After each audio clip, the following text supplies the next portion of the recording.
La recherche documentaire s'organise après avoir annoncé le thème de recherche sous forme de défi.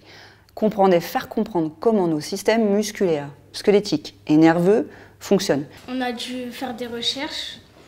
On a rassemblé tout ce qu'on avait trouvé sur 3 systèmes, le système nerveux, le système musculaire et le système squelettique.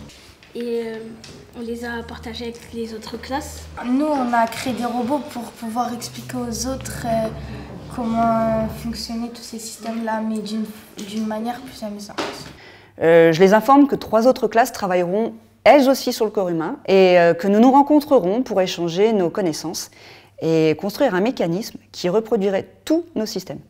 Comment? C'est la première question des élèves, même si par là, les élèves entendent « mais on ne connaît rien, on ne sait même pas ce qui se cache derrière les mots système et nerveux » par exemple. Je leur explique alors que la première étape du projet sera de faire des recherches documentaires chez eux, à l'école, à la bibliothèque, et que tout type de document est le bienvenu. Livres, témoignages, magazines, manuels, vidéos. On commence donc par les ressources que l'on peut trouver en classe, les manuels, les livres et magazines de notre bibliothèque. Et d'ailleurs, en début d'année, je crée souvent un désordre volontaire dans mes rayons de livres pour organiser 1 ou plusieurs séances de classification. Les séances ne durent pas plus d'1 heure et seulement 1 à 2 fois par semaine, selon les besoins. Les élèves sont disposés en groupe, en atelier. J'ai 26 élèves répartis sur 3 grandes tables de 8 ou 9. Je dispose des livres sur chaque table, des magazines, des albums, des documentaires, mais pas de romans ni de BD. La consigne est de sélectionner tous les ouvrages pouvant être source d'informations sur notre sujet.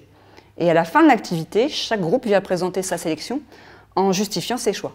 C'est un premier travail d'esprit critique qui demande aux élèves de réfléchir au type de documents qui peuvent les aider à relever le défi d'un apprentissage plus autonome.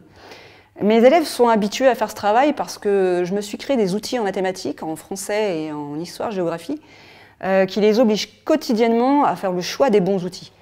Donc, une fois la sélection faite, les élèves parcourent chaque ouvrage à la recherche des textes susceptibles de parler de muscles, de nerfs, du squelette, du corps humain.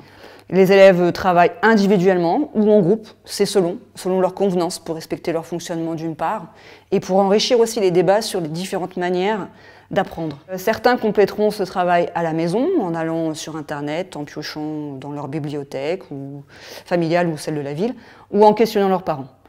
Ces documents serviront à construire l'exposé qu'ils devront faire au mois de décembre lors de la première rencontre intermédiaire avec les autres classes.